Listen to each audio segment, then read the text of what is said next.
பிரியமானவர்களே, கர்த்தர் நல்லவர். இந்த நாள் கர்த்தர் உண்டு பண்ணின நாள். இதில் நாம் மகிழ்ந்து களி கூறுவோம். ஆண்டவராகிய இயேசு கிறிஸ்துவின் நாமத்தினால இந்த நல்ல சத்தியங்களை கேட்கும்படியாக நான் உங்க ஒவ்வொருத்தரையும் வாழ்த்தி ஆசீர்வதிக்கிறேன். கர்த்தர் நல்லவர். பாருங்க, இந்த நாள்லயும் கூட நான் ரொம்ப ஒரு முக்கியமான சத்தியத்தை, அருமையான சத்தியத்தை நாம் கற்றுக்கொள்ள போறோம். என்னன்னா, நீங்க தலைப்புலயே பார்த்திருப்பீங்க, இருதய வியாதியை நாம் எப்படி தடுக்க முடியும், இருதயத்துல வியாதி வராம எப்படி நம்ம காத்துக்கொள்ள முடியும். வேதத்துல அப்படியே கற்றுக் கொடுக்கப்படுகிறது. பாருங்க, வார்த்தைகள் ரொம்ப தெளிவா இருக்கு.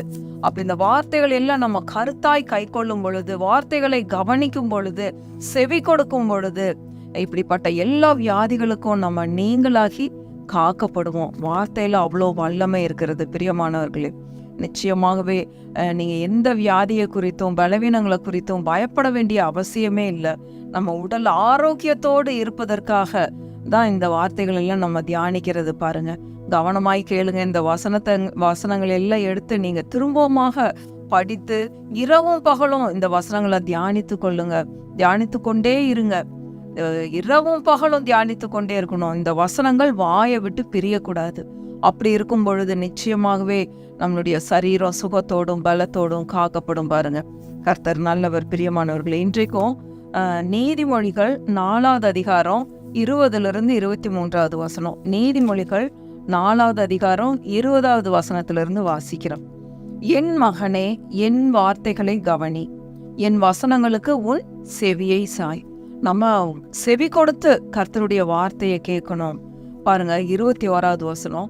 அவைகள் உன் கண்களை விட்டு பிரியாதிருப்பதாக, அவைகளை உன் இருதயத்துக்குள்ளே காத்துக்கொள். எல்லா நம்ம உடல் உறுப்புகளும் இந்த வசனங்கள்ல வந்துடுது. இந்த 27வது வசனம் வரைக்கும் நீதிமொழிகள் 4வது அதிகாரம் ரொம்ப முக்கியமான அதிகாரம்.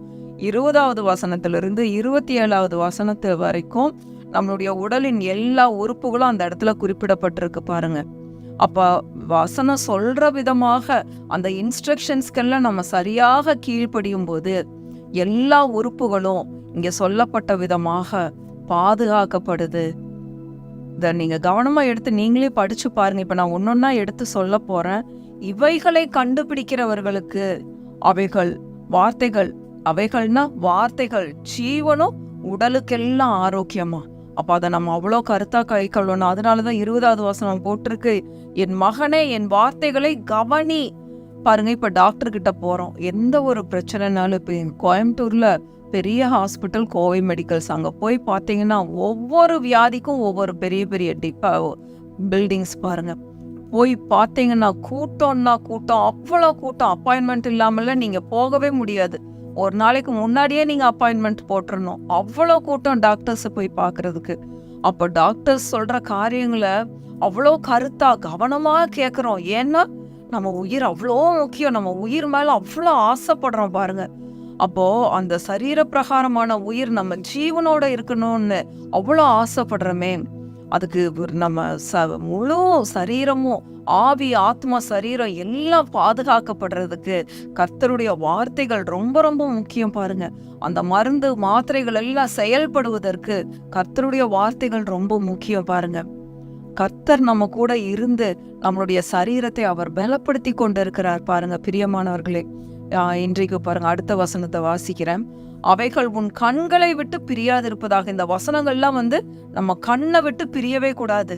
அப்ப எப்பொழுதும் வார்த்தைகள் மேல நம்ம கண்ணோக்கமா இருக்கணும்.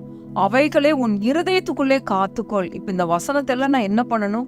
என் இருதயத்துக்குள்ள காத்துக்கொள்ளணும். அப்ப இந்த வசனங்கள் என் இருதயத்துக்குள்ள போகும்போது அங்க இந்த வியாதி வர்றதுக்கு இடமே கிடையாது. ஒருவேளை நீங்க உங்களுடைய இருதயம் பலவீனப்பட்டு நீங்க வியாதிப்பட்டு இருப்பீர்களானால், பிரியமானவர்களே, இன்றைக்கு இந்த வார்த்தைகளை நீங்க நம்புங்க. இந்த வார்த்தைகளை உங்க இருதயத்துக்குள்ள கொண்டு போங்க. நிச்சயமாகவே நீங்க மாற்றத்தை காண்பீர்கள். இந்த வார்த்தைகளானது உங்களை எல்லா விதமான இருதய வியாதிக்கும் காத்துக்கொள்ளும். ஏன்னா வசனம் ஒன்று கூட வெறுமையாய் திரும்பாது. வார்த்தையில அவ்வளோ வல்லமை இருக்கு. பாருங்க, அடுத்தது 22வது வசனம். அவைகளை கண்டுபிடிக்கிறவர்களுக்கு அவைகள் ஜீவனும் அவர்கள் உடலுக்கெல்லாம் ஆரோக்கியமா. நம்மளுடைய உடம்புக்கெல்லாம் ஆரோக்கியம். இந்த வசனங்களை கண்டுபிடிச்சு இதை கருத்தாய் நம்ம கை கொள்ளும் பொழுது நம்ம உடலுக்கெல்லாம் ஆரோக்கியமா.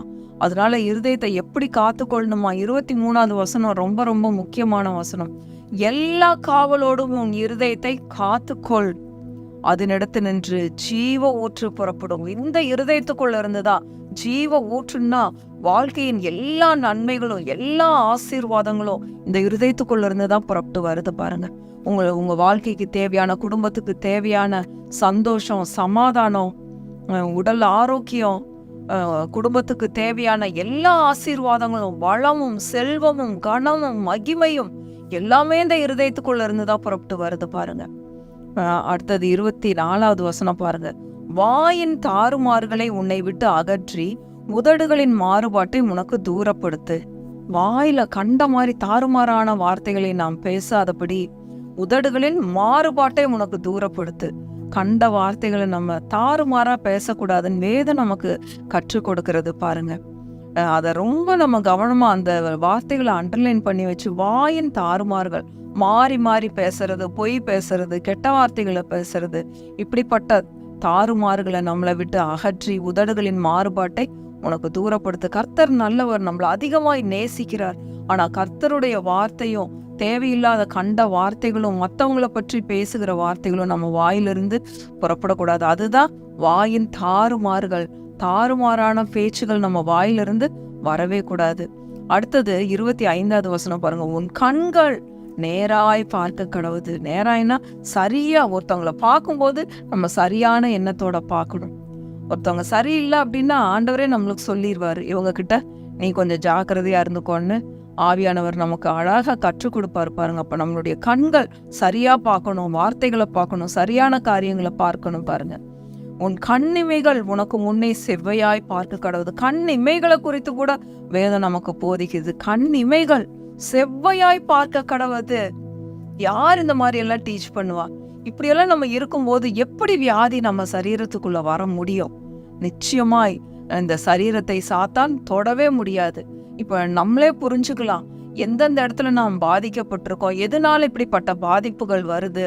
அப்ப இந்த இடத்துல எல்லாம் நம்ம கோட்டை விட்டுருக்கோம். வாயின் தாறுமாறுகள், உதடுகள் சரியான வார்த்தைகளை பேசல, கண்ணு சரியா பார்க்கல, கண்ணுமைகள் சரியா பார்க்கல, இருதயத்துல கண்ட குப்பைகளை நிறைச்சு வச்சிருக்கிறோம். அதனால இதெல்லாம் நம்மளை விட்டு தூரப்படுத்தும் பொழுது நிச்சயமாகவே இந்த இருதயம் நல்ல சுத்தமான இருதயமாய், பலமான இருதயமாய் அது காக்கப்படுது பாருங்க. அடுத்தது 26வது வசனம். உன் கால் நடையை சீர்தூக்கிப்பார், உன் வழிகள் எல்லாம் நிலைவரப்பட்டு இருப்பதாக. சரியான இடங்களுக்கு போகணும், நன்மை செய்ய போகணும், ஆலயத்துக்கு போகணும், தேவனுடைய நாமத்தை மகிமைப்படுத்தும்படியாக. கண்ட இடங்களுக்கும் பரியாசக்காரர் உட்காருகிற இடத்தில் உட்காராதேன்னு வசனம் சொல்லி கொடுக்குது. நம்ம எந்த மாதிரி இடங்களுக்கு போறோம், இவைகளை குறித்தும் நம்ம ரொம்ப ஜாக்கிரதையா இருக்கணும். அடுத்தது 27வது வசனம்.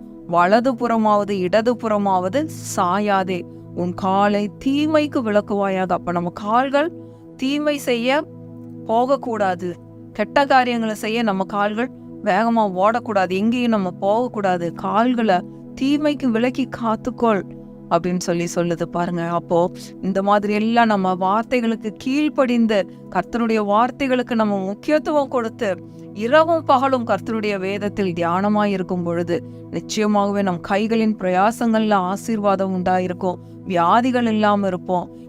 இதெல்லாம் நம்ம கண்டுபிடிக்கும் போது அந்த 23வது வசனம் ரொம்ப முக்கியமான வசனம் பாருங்க.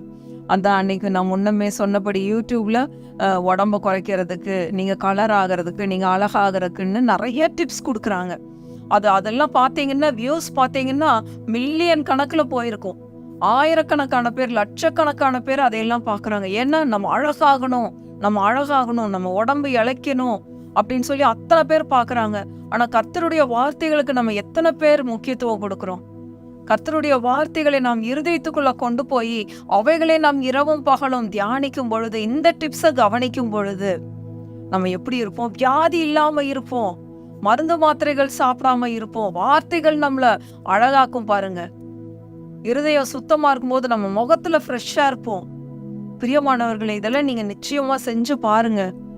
நம்ம மற்றவங்களுக்கு அழகாக காணப்படுவோம். ஏன்னா இது கர்த்தருடைய வார்த்தைகள். இருதயத்தை நம்ம அவ்வளோ சுத்தமா வார்த்தைகளால நிரப்பி காத்து கொள்ளும் பொழுது எல்லா வியாதிகளுக்கும் நம்ம நீங்களாகி ரட்சிக்கப்படுவோம். பாருங்க, கடைசியா 23வது வசனத்தை வாசித்து முடிப்போம். எல்லா காவலோடும் உன் இருதயத்தை காத்துக்கொள், அதனிடத்தினின்று ஜீவ ஊற்று புறப்படும். 22வது வசனம், அவைகளை கண்டுபிடிக்கிறவர்களுக்கு அவைகள் ஜீவனும் அவர்கள் உடலுக்கெல்லாம் ஆரோக்கியமாம். உடலுக்கெல்லாம் எது ஆரோக்கியம்? இந்த இன்ஸ்ட்ரக்ஷன்ஸ்கெல்லாம் நம்ம கீழ்ப்படியணும். எல்லா இன்ஸ்ட்ரக்ஷன்ஸ்க்கும் நம்ம கீழ்ப்படிந்து நடக்கும் பொழுது கண்ணு நல்லா இருக்கும், காது நல்லா இருக்கும், நம்ம வாய் நல்லா இருக்கும், இருதயம் நல்லா இருக்கும், கைகள் நல்லா இருக்கும், கால்கள் நல்லா இருக்கும். எல்லாமே கர்த்தருடைய வார்த்தை, அவருடைய சித்தத்தை செய்கிற உடல் உறுப்புகளா இருக்கும். நிச்சயமாகவே உங்க வாழ்க்கையில வியாதி இல்லாமல், பலவீனங்கள் இல்லாமல் மற்றவர்களுக்கும் நீங்க ஆசீர்வாதமாய் இருப்பீர்கள். பிரியமானவர்களே, இந்த இன்ஸ்ட்ரக்ஷன்ஸ் எல்லாம், இந்த இதுல சொல்லப்பட்டிருக்கிற எல்லா கட்டளைகளுக்கும் கீழ்ப்படிய கர்த்தர் தாமே நம்ம ஒவ்வொருத்தருக்கும் கிருபை செய்வாராக. கர்த்தர் நல்லவர், அவரை துதியுங்கள், அவர் கிருபை என்றும் உள்ளது. ஆமென், ஆமென், ஆமென்.